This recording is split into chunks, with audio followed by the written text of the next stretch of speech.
Well, I'd like to thank you all for joining us, as I said, and welcome you to the Wayfinders in Session, a Word with Fine Arts alumni. My name is Chris Jodish, and I'm the program coordinator for Wayfinders. Our program is part of the Advising Resource Center, and we are ambassadors for the academic advising community. Part of some of the work that we do is we try to promote the relationship between students and their academic advisors. So I'd like to encourage all of you to make appointments to see your advisor if you haven't already done so this semester. And another of our, I would say, more fun objectives is to connect students with some of our university's most dynamic alumni. And we have so many here at the U of A that we're really blessed. It's a great chance for students to learn from others whose collegiate experience here at the U of A prepared them for life after school. Tonight, we have an amazing collection of former U of A students who have made their mark in various professions within the fine arts industry. So I'm going to introduce each of our four panelists and let them tell you a little bit about themselves. So I will start with Brandon Coleman. Hi, everybody. My name is Brandon. I graduated from the U of A back in 2015. Since then, I moved to Chicago. I graduated with a dance degree and then a degree in communication also. But I moved to Chicago. I danced there for a couple of years with a company called Visceral Dance Chicago. And right before I left Chicago, I was dancing with a company called Hubbard Street. And I currently live in New York. And while I've been in New York, I've been doing, I've been dancing in a show called Sleep No More, most recently. And then before that, I was doing a little bit of work with the Met Opera, a company called Kegwin and Company that's come to the U of A a couple of times. And then most recently, a company called Boom Bigger. So lots of great stuff since I've been in New York, and I'm still living there now. So here we are. New York. All right, here we thank are. you, Brandon. Represent. Next up, we have Paris Howard. Hey, how's it going, guys? I am a U of A graduate, born and raised in Phoenix, Arizona. I also live in New York, been here for the last 2.5 years. I actually graduated with a public health degree, but the career path I have chosen is actually completely different. So I presently work in New York as a content creator for social media, TikTok, Instagram, as well as being a model and a musician. Thank you, Paris. Next up, we have Kiara Johnson. Hi, my name is Kiara Johnson. I graduated from the University of Arizona in December 2017 with a BFA in theater design and tech with an emphasis in sound design. I'm originally from Southern California, and then I moved to a small town called Fort Mojave. I currently am the assistant technical director for the School of Music here at U of A, and I'm also doing a little bit of freelance production. I actually have a multimedia project coming up, premiering in February. All right, thank you, Kiara. Our final panelist is Jamie Wong. Hi, everybody. My name is Jamie. I use she, her pronouns. I was born and raised in Tempe, Arizona, and then went to school at U of A, graduated with a BFA in graphic design. The official title is like studio art with an emphasis in illustration and design. Graduated with that in 2018. And since then, I've been doing some freelance projects, and I am currently the graphic designer at the Musical Instrument Museum in North Phoenix. I love that. That's like one of my favorite places in the world. So you're really fortunate to be there, I have to say. So we're going to get into some prepared questions that we provided for our panelists, and then after we go through that portion, there'll be a question and answer for you to ask whatever questions you may have. So what I'll do is I will ask the question and I'll let all four of the panelists answer it. So the first question is, what made you decide to pursue a career in a creative field? And there's no particular order to whoever wants to jump in. I can go first. I had always had an appreciation for music growing up. That was kind of just always something that I had appreciation for. And in terms of what I do with content creation and social media, that's more based on my personality. So I would say I was heavily influenced to have kind of an eccentric personality where I love music, just based on my upbringing. And I went to college to study public health, and it was social media and music was always kind of just a side job for me. It was always just kind of a hobby. It was something that I definitely had interest in, but never something that I was looking to study to make a career. But the time where I really felt I wanted to make a definite change to completely change my career path was actually, I would say maybe 6 months after graduating. I had my public health degree. I had worked for the Boys and Girls Club, did a health education program there. And then I went into corporate sales for FedEx. And I just kind of hit a point where, hey, like I didn't really enjoy what I was doing. So I decided to just take some time to travel a little bit. I went to New York. New York was an amazing place. I loved being there. And the second that I hit New York, I just kind of hit a place in my mind where I was like, all right, like pursuing art should not be a side thing.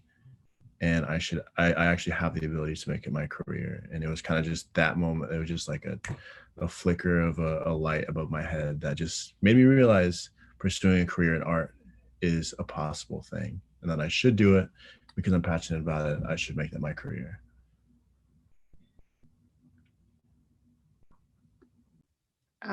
I'll go next. It's kind of a long story, but when I was a little kid, I had a really bad stutter and I couldn't sit still. So my parents started putting me in all sports and dance, but I really loved ballet. And I've always loved music and dance. So when it came time to come to school, people were like, well, but art isn't really financially responsible. You should do something that's going to make a lot of money. So I came into college as a pre-med student, which I loved. It was great. But I wasn't doing well in terms of my grades and it wasn't serving my soul. It wasn't making me happy. And so I started going to other classes because I thought maybe just this isn't for me. And I ended up sitting in an econ class. And one day the professor lectured on if you find the place you love to live and what you're passionate about, everything else will fall into place because you will figure out everything you need to do to make that dream happen. And once I heard that, I was still dancing with my friends, Jamie and Chris, and making music even for some of the dancers that were dancing at Eller for their portfolios. And I didn't have any training in this. It was just what I heard in my mind and I needed to create it. And Chris honestly is the person that pressured me and pushed that application for the sound design major upon me. And once I got accepted, I never looked back. It's the first thing that ever made sense. And I knew I was meant to do. And I just went full send.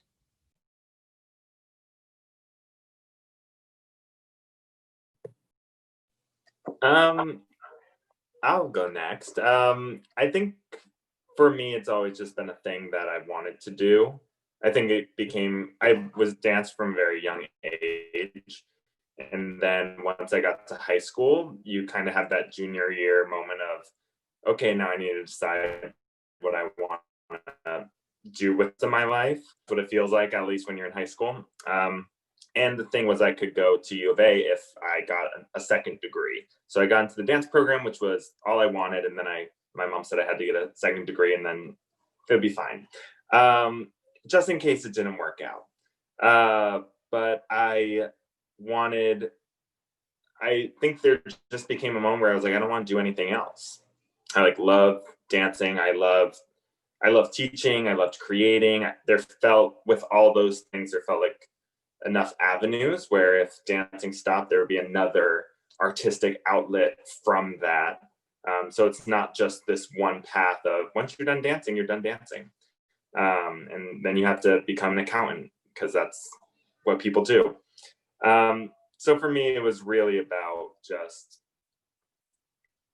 I think it was just about not wanting to do anything else. That's it. I love that so much. I love that like we all had these sort of epiphanies of like, oh, even if you were doing something else, like you have that moment where you're like, oh yeah, I really want to do art and nothing else. Yes, I love hearing that. So similar to Paris and KJ, I started out in marine biology, or like wanting to be a marine biologist. I actually got a degree from the U of A prior to my graphic design degree. And it was in ecology and evolutionary biology. I loved learning about science. But like as it got towards, junior, senior year, I was like, I don't know if I like working in science or like, doing the research as much as I love like being in class and learning. And I'd always been doing creative things. Like when I was little, I would always like make birthday cards for people and print them out. And throughout high school and college, I was always like making t-shirt designs and flyers for different events and clubs I was involved in and stuff. And my freshman year, when I was in biology, I had taken an arts colloquium class from the person who was the head of the graphic design department. And so I just reached out to her, and because I had been thinking about it for a while, and she helped me do the portfolio review to get into the program. And I realized then that I was like, this is really cool. I really love what I'm learning, and I can see myself, doing this for a career. So yeah. All right, thank you. I see you all had such a diverse background in terms of what your undergraduate majors were. And so it kind of leads into the next question is, how do you connect what you learned in the classroom to your professional experience now?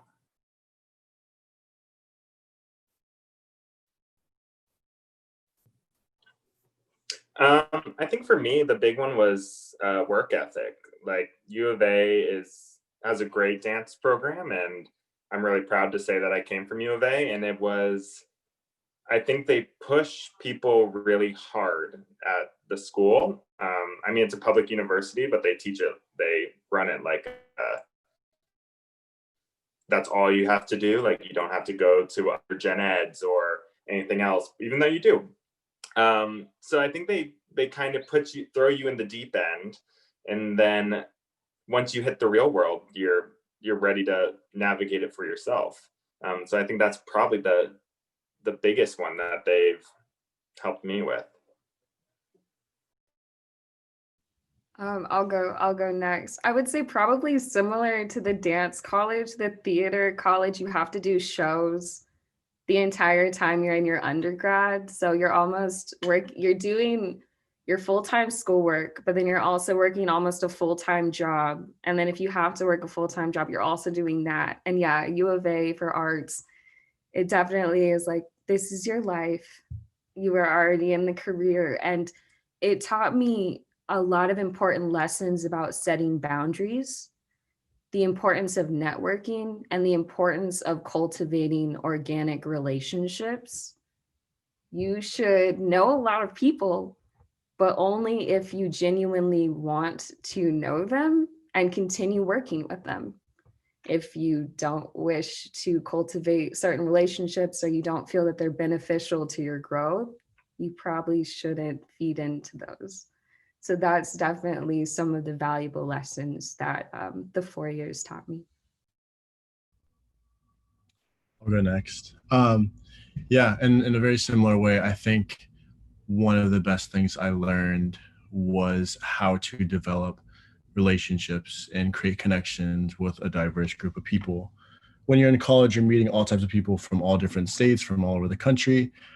You know, the people that you're going to go to class with may go on to be doctors, may go on to be lawyers. They also may be going to be, you know, they could be basketball players. They could be working as teachers. They could work in entertainment as actors, as dancers. Like U of A offers so many different type of people with so many different backgrounds. It's important to be able to connect with any and everyone because you never know who is going to be working in the same field as you. You know, like I've never met Brandon before, but we're both in New York. If I was a dancer, you know, and I was deciding, hey, I want to move to New York, like if me and Brandon had connected, like now that's a connection, and that's someone that I could ask questions about, or maybe he could help me get into some sort of dance company or something. But I think that's probably the most valuable lesson I've learned throughout college.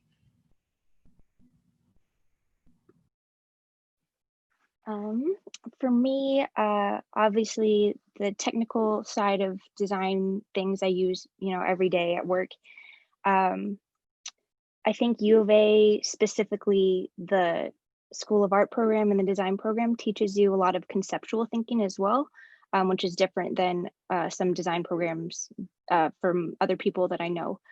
Um, so I think that's something that's really cool about the U of A is when I do have the freedom to expand outside of our brand, U of A has given me like the conceptual thinking to like push my brain because like the technical side of using programs and software is going to be constantly changing, but the thinking is something that I'm really thankful to have learned.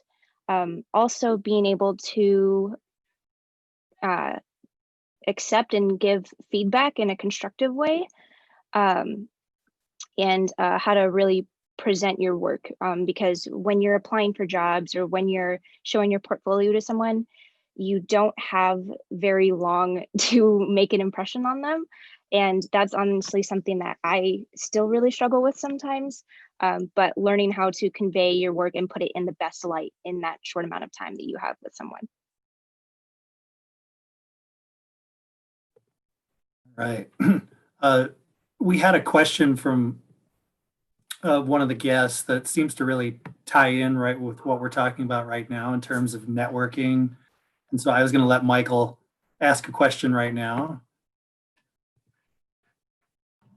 Hi, I'm Michael. I'm a freshman here at U of A. Thinking about networking, how would you guys, apply that to now in such a time of our lives where it's not exactly possible because of COVID? How did you guys do it when you guys were here at school? The question was, how did we network while we were at school in comparison to how you can network now during COVID?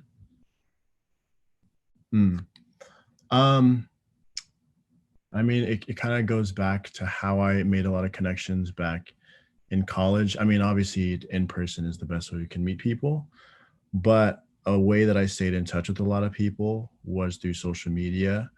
There's so many people that I met in college that I might have met like once or twice. And as soon as we met and had like a good connecting conversation, the end of the conversation was, hey, what's your Instagram? I don't know how much you're on social media, but personally, that's how I created and maintain relationships. And with, even thinking about today's world, while we are in a COVID world, I'm sure you have, if you do use social media, I'm sure you have friends who are friends with people that you might want to connect, that you probably have their Instagrams. So I mean, that's a good way to connect as well. And I'm also not really sure. Are you guys? I don't really know what it's like on campus. Are you guys not able to meet with anybody at all right now? Is there? Only sometimes. It really depends on, everyone's timing, and especially even right now, like the school is doing their best to move to phase 2 into bringing more people into in-person classes. But really, a big problem is that phase 2 will only allow classes to be under 50 people to be in person. So like for me, a lot of my classes are over 50 people, and some of them are not even here on campus because of most of the classes being online. They decided to stay home. Yeah. So I mean, with keeping that in mind, I can honestly just say I think the best way to create new connections is through social media. You have passions. Um, I would also like to ask you what you study, but maybe something that you're interested in is something that someone else you might want to connect with is something that you can talk about. So, hey, you're a musician, I'm a musician as well. Yeah, Okay. Michael, are you a musician? Because you look really familiar. Yeah, I actually met you at the pro shop, I remember.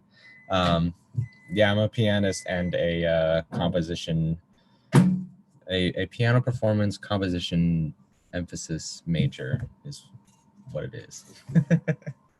Okay, So, cool. yeah. Yeah, that's a talking point right there. If there's someone that you want to connect with, hey, I play piano, you played saxophone, dope. Show me your music. Yeah. Just those kind of things. Something else I just want to say is in college, it can be nerve-wracking to some people to meet new people and make new friends. But especially, you're saying you're a freshman, especially as a freshman, people just want to meet other people. People just want to make friends. So like having that thought about worrying about what someone else may think of you, that person may be thinking the same thing about you. Like, oh, I want to be friends with this guy, but I feel nervous to talk to him because I don't know what he'll think about me. So part of networking is just being able to get rid of that thought process and realize that like everyone wants to make friends. So stepping out into the area where you can just hit someone up is a really good place to be because that's where connections start, by just one of the people stepping forward. Yeah, I'd like to piggyback off that if I may, because I'm honestly, if you don't know me, I'm pretty shy actually. But if I see something that a stranger has that I like, I'll go and break the ice and just tell them because it is that kind of inside of your head self-consciousness. Everyone is a little self-conscious, but you have to break the ice and talk to people in order to network. It works both ways. If you want to meet new people, just kind of put yourself out there and then you'll figure out who you vibe with and the relationship will kind of blossom from there. Never force anything and never put too much pressure on yourself. Well, thank you both. Yeah. Really good advice. Yeah, because we're on this same wavelength here about building relationships, and Quent, it may have been already answered because Kiara kind of touched on some of this in terms of not being an extroverted person, but for someone who is a little more shy or introverted. Quent, would you like to articulate your question better than I just did?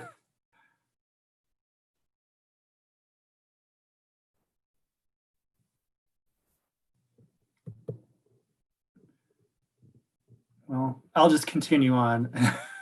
But thank you, everybody. I'd love to hear about what was the biggest challenge you had when you were starting your career. And on the other end, describe like what helped make your job search more manageable when you were starting.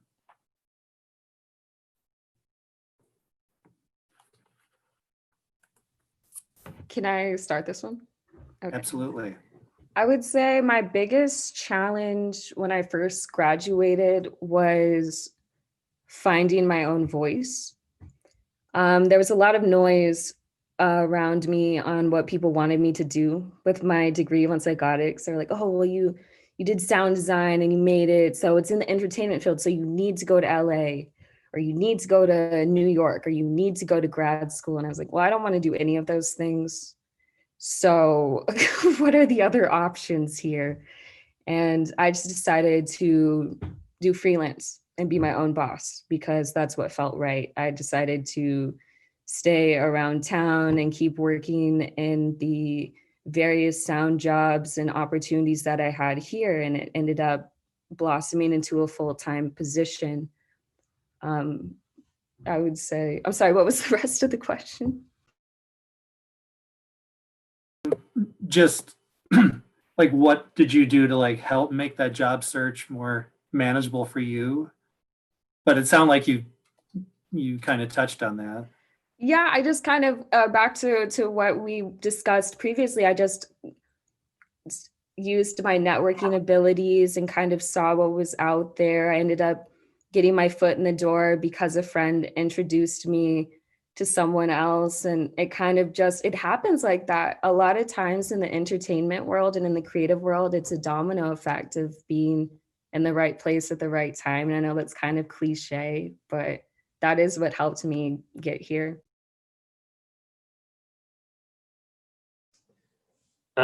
I mean, I think this question is really great to continue on like the networking conversation. Like, I don't think I've ever gotten a job without having a friend on the other side of the table first. Even like the open like cattle call things that would be an intro. I knew that was like an introduction moment. Like it wasn't about getting the job then. It was like they're just gonna see me and then they'll hire me another time and that's fine. But I think the hardest part is just that first year. I think the first year after college is so hard, especially if you're going to a new place. I don't know where you want to go to after school, and you shouldn't know because you're only in your first year. But I mean, it's hard because you don't have those connections, you don't have those friends, and everyone wants to hire someone either they know or it's that old saying of you have to have a job to get a job. So they're like, we love you, but you just haven't worked yet. And I'm like, I don't know how to do that, how to manifest a job out of nowhere. But after that first year, you just start meeting people. And I think that was where I started finding the ease and my voice, as Kara was saying. It's like you start to understand who your people are, and then it just goes from there. Yeah, to add to what Brandon was saying, I also don't think well, the most times, like when I've gotten a freelance gig, um, it's because someone else that I know connected me to that person. And it's not always someone who's like also in my field. Like sometimes it's a friend who's a computer scientist and they want me to do like some web design mockups or like if it's someone in my field, then maybe they don't have the time to take on this job, but then they'll pass it on to me. Yeah, I think there's a lot of opportunity to also like jump back and forth between mediums. Like I dance as well. And one of my passion projects that I did was like a mural in our studio. So even though that wasn't like a design connection, I still was able to like make a project out of it just because I knew those people and they were willing to let me have that creative freedom in that space. So and I think this speaks to maybe a little bit to what Quentin was asking earlier, like your network being only the right people and energy, like I think focusing on that is okay because opportunity can still come out of it. And then also thinking of like projects that you can do with other creatives in your life too.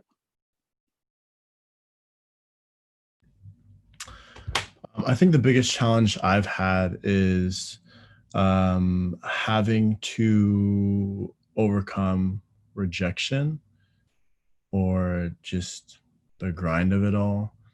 There are a lot of things that we want to do that we may not get right away. I can speak on two specific things that I've been doing here in New York.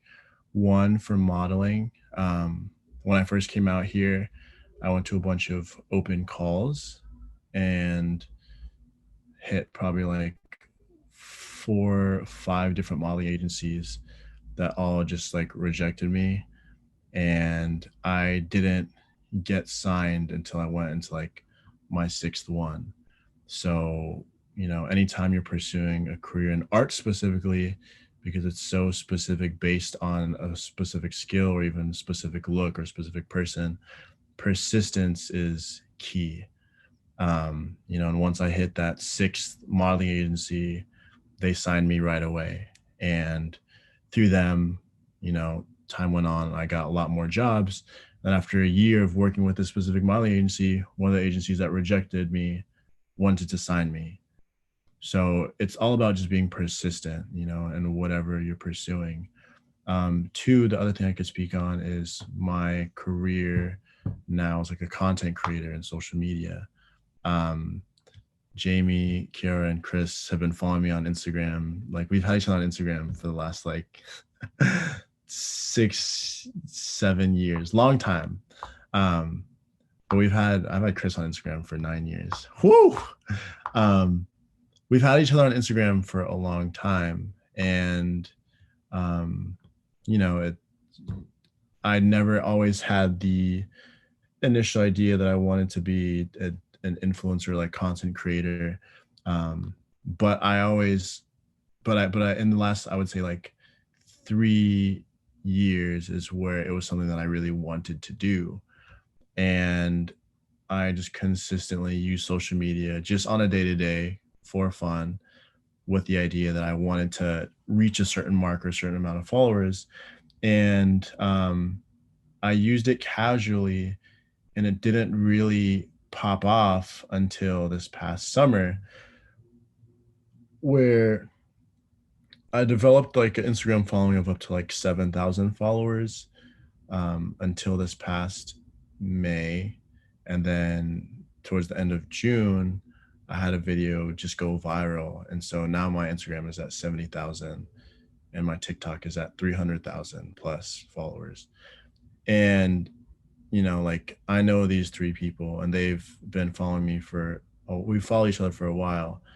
And so it just stayed kind of like at a stagnant place almost just until this past summer. And then it just boom, jumped off. So where I'm at with modeling or social media content creation, I wouldn't be here unless I had that persistence to continue even when, it seems like the odds are against you. The vibrant music video. Classic. No, thank you. That was great stuff there. Talk about how you balance your passion and love for the fine arts with the career side of things.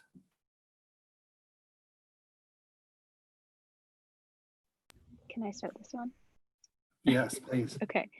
Going back to this sort of epiphany thing we all talked about at the beginning, I've just realized like how much I want art in all aspects of my life, even if it's not design or dance or, I like have my hands in a bunch of different places. Yeah, and so for me, it's been really about finding a balance between like what I'm good at and what, pays my bills, what I love doing, and then also what I can do for others and like how I can incorporate art into all of those things. So like design is my job and I enjoy it. And I also do a lot of like pro bono work for people and organizations that I care about.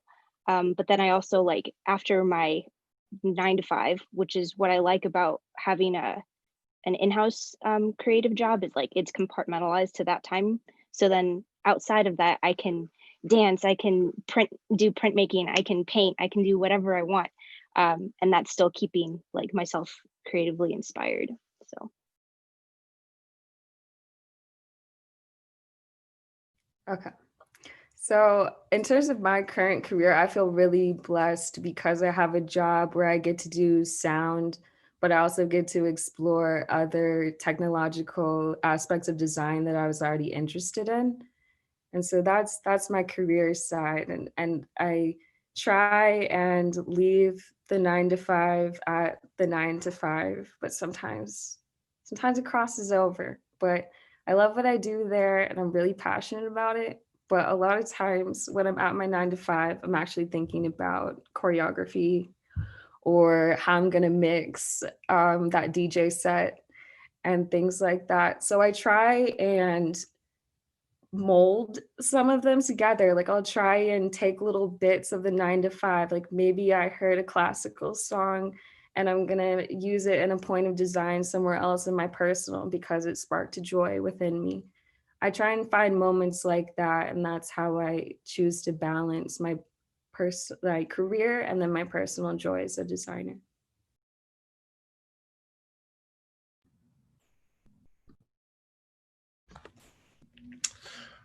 I think that for me, speaking specifically about this past summer, um, finding the love comes in making sure I'm not overworking myself. Um, Michael, you say you're a musician.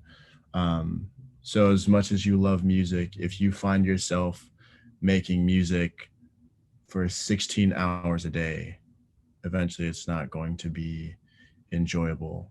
So I think if you have a career where you are able to take breaks like that and just kind of compartmentalize, maybe say, you know, um,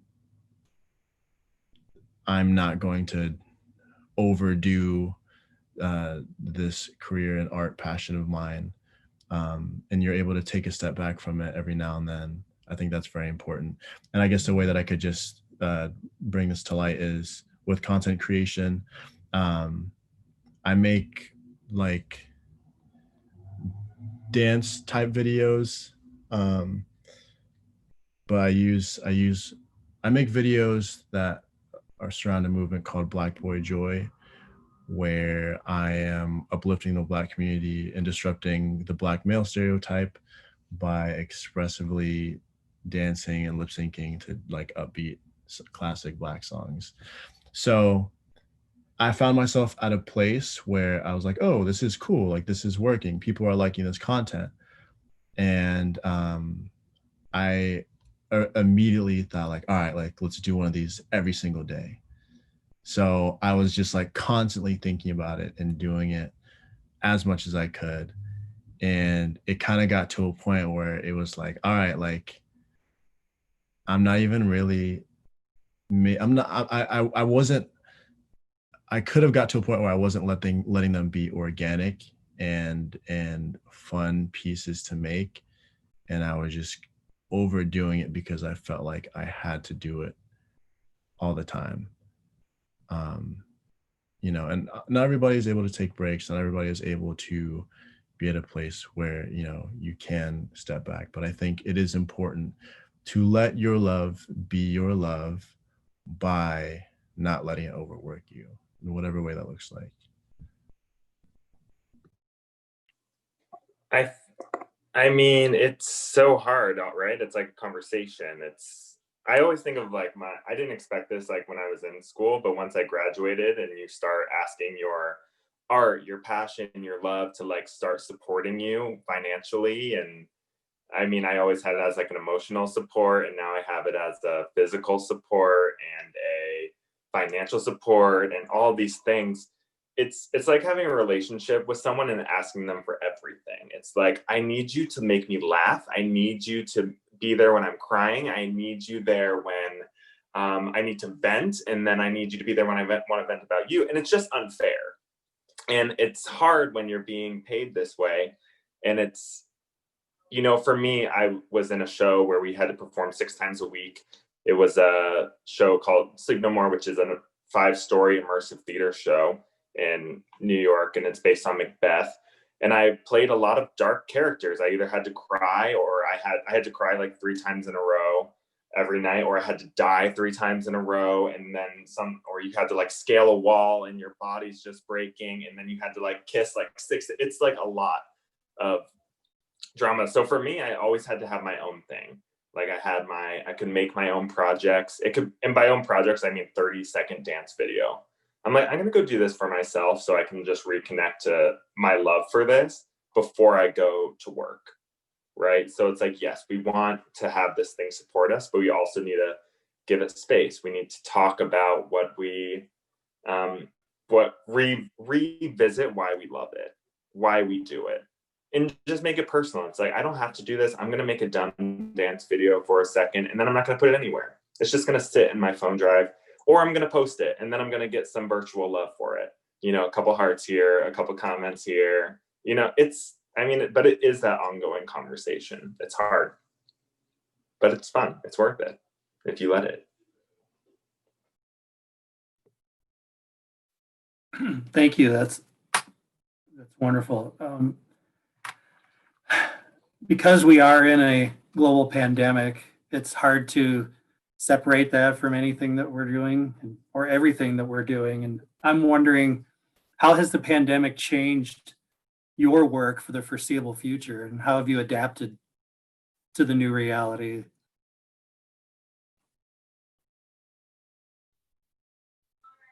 I mean, in New York, there's nothing happening. You know, like the shows are canceled right now. There's Broadway shut down till the summer. It's thousands of jobs, hundreds of thousands of jobs just gone. But what I'm realizing is, one, I feel lucky because I've been working for 5 years. So I do have connections with friends who are making their own things. But I think this is a time when us as artists have to make it ourselves. And this is something I didn't expect when I was in school, where we were training to go audition and put ourselves out there. And I'm like, that doesn't exist anymore. Companies that have been established, jobs that have been established, that have always been there, don't exist currently. So if you want, I know it's really dark, but people are making it. People are making their own work. I think we're about to see a huge renaissance of music creators, dance makers. I think I'm watching all these established artists move out of the city, and all these new, bright, excited voices come into the city and take over that space, and performing on rooftops, performing like speakeasy shows in their apartment for like 3 friends, or creating their own albums when they never made an album before, and making money doing it. They're finding ways. The people are really incredible in that way. I think it's just being creative about how we do it. We have to build it ourselves, and we can.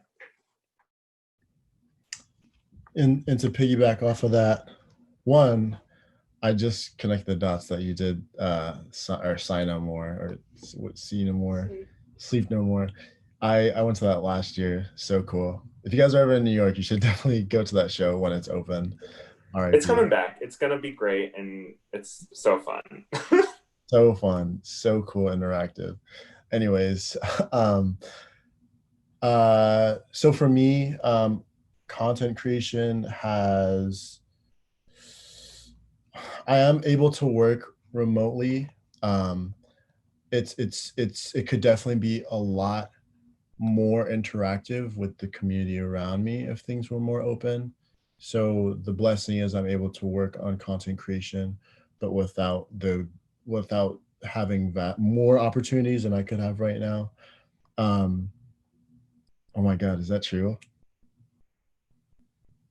Because I would love to go with the comp when it's open. Anyways, Yeah, so the opportunities for content creation are there, but they're significantly smaller than they could be. Um, with modeling, things are starting to come back to light. So I'm adjusting with just kind of having to fill out with more content creation jobs instead of depending on modeling. Um, but then for music, which Michael, I know you could relate to, um, shows aren't happening anymore. There's no more live performances. Um, this is a time, as Brandon was saying, where as a musician, I could spend time in my room just making music and preparing art to be performed for when things do open up again. So, um, this is a different world than we were ever expecting. But because we have more alone time than we ever did, this is an important time that I think a lot of artists need to use to create the art that they may have been too distracted to make before.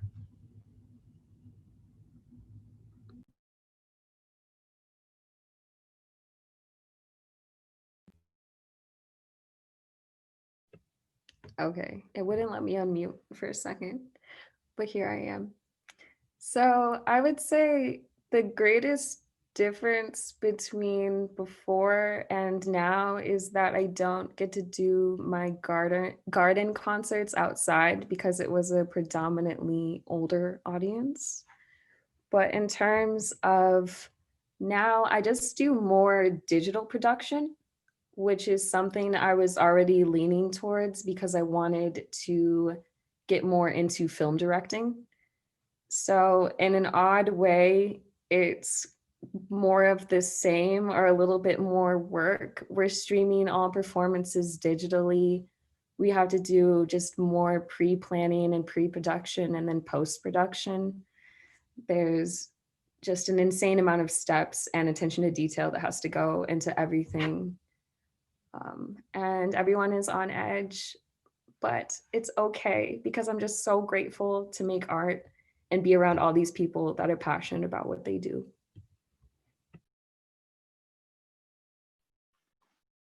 Yeah. So my day to day has shifted quite a bit. We were closed for the museum was closed for, I want to say, like 4 or 5 months, something like that. And we do have a theater on site, and a lot of our income for the year comes from admission, but also the shows that we put on. We were doing almost 300 shows a year. As well as donations from members and stuff. So being closed like really impacted our institution, but I know that we're also one of the lucky ones, and I'm honestly kind of still pretty worried about a lot of other arts and cultural institutions. But now we're doing a lot more stuff, like changes to our website and updating things, making digital content for students, since they can't do field trips here. We actually just put out a ton of content that has been distributed to like 2 international schools, and all around the country. I'm really excited about that. And then a lot of like social distancing signage around the museum now that we're open again. I think blurring the lines between like career and personal stuff, the pandemic has really pushed me to think about where my priorities are in terms of like what makes me happy, what keeps me going every day, and prioritizing the relationships that I have with people like around me, and making sure that that part of my life is like fulfilled, as well as like the art in my career and stuff. So yeah, still shifting and moving as things will, but yeah, just take time to like slow down and really think about what you want and what you need and what you love.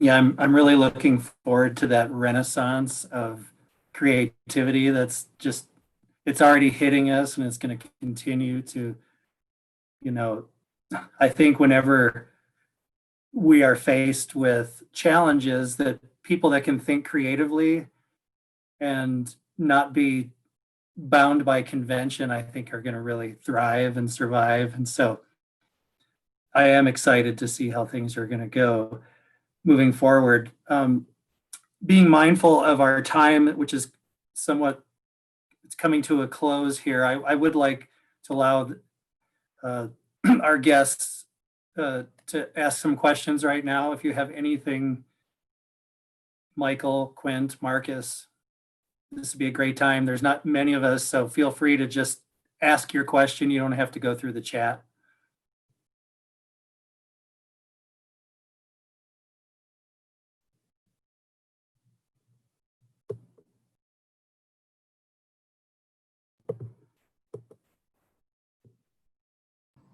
I don't think I have any questions, actually. Okay, well, Quint has one. It says, sometimes a person regularly experiences a writer's block for creativity.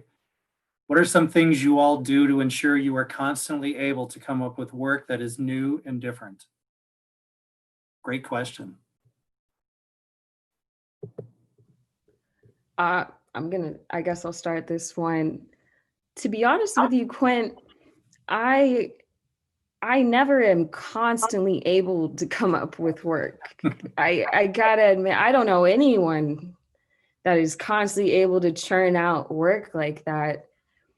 I would say what I do to ensure that what I'm doing is new and different is just to make sure that it incorporates and represents me. So for example, I composed music for the first time last year.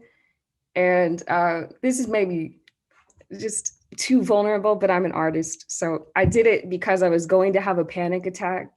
And so I composed a song of what I felt the panic attack felt like. And I know that sounds weird, but as a sound designer, it made sense. I designed to a feeling and it made other people identify with that. And so I think I don't ever intend to do something new and different. I just make sure that what I do is something that represents me and something that I'm really proud of. And I want to identify and show people, or maybe even not show people and just have it for myself, but be proud of it. Yeah. I guess the brief answer for me is like, I have some kind of creative block. It's because I'm afraid of making something bad or something that's the same as I always make. So I just tell myself to make the bad dance and like call it a day, not to add to, or the bad song or whatever it is, and be like, let that be what it is. And once I get enough of those bad ones out, a good one will come eventually, as long as I stay open to it.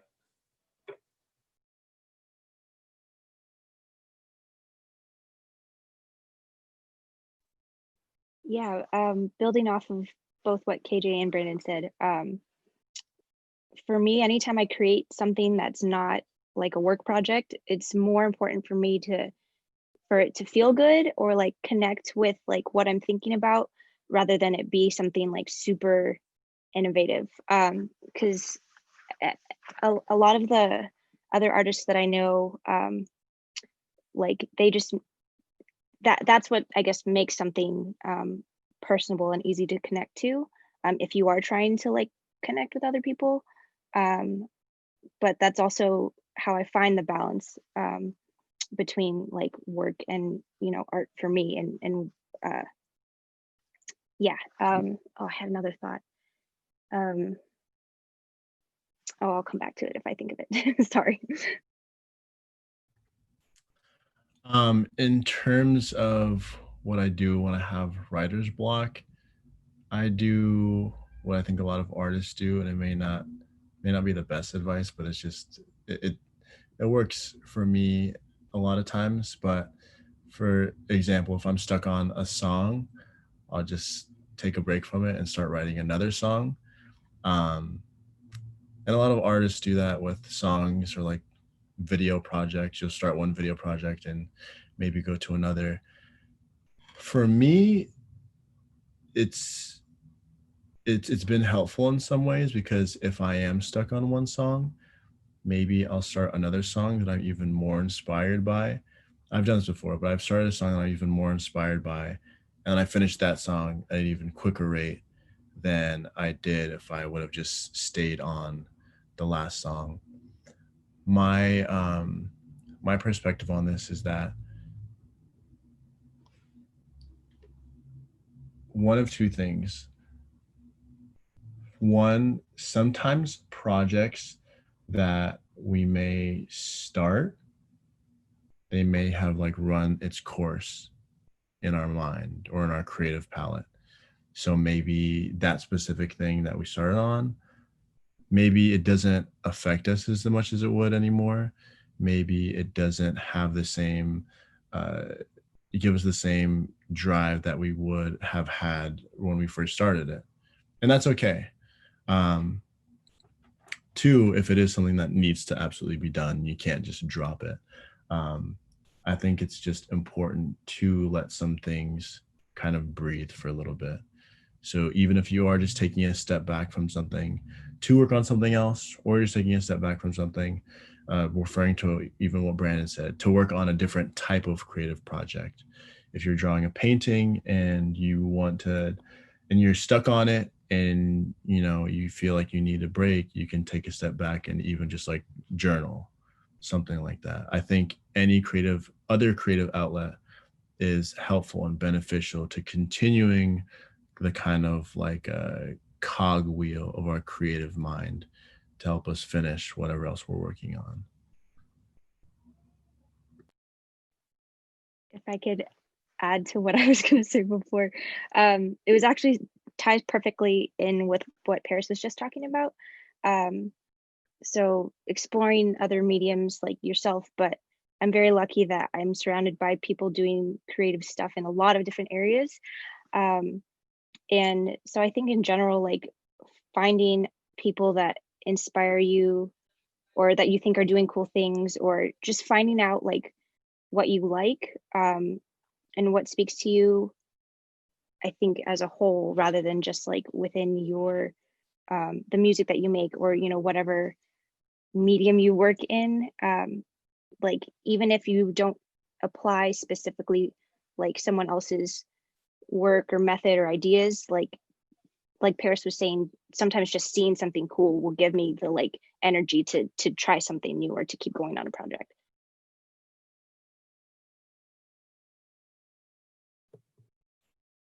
Thank you so much. Does anybody else have any other questions?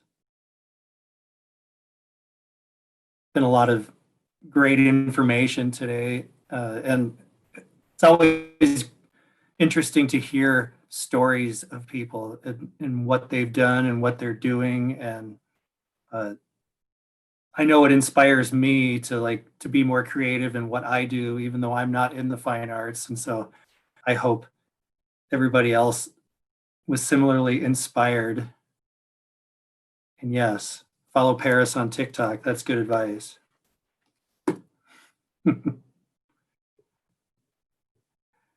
So if there are no further questions, we'll wrap this up. But I want to thank all our panelists for joining us tonight. It was really a great conversation, and I appreciate you taking the time out of your busy lives to come back and give a little bit to the university, which is very thankful and appreciative.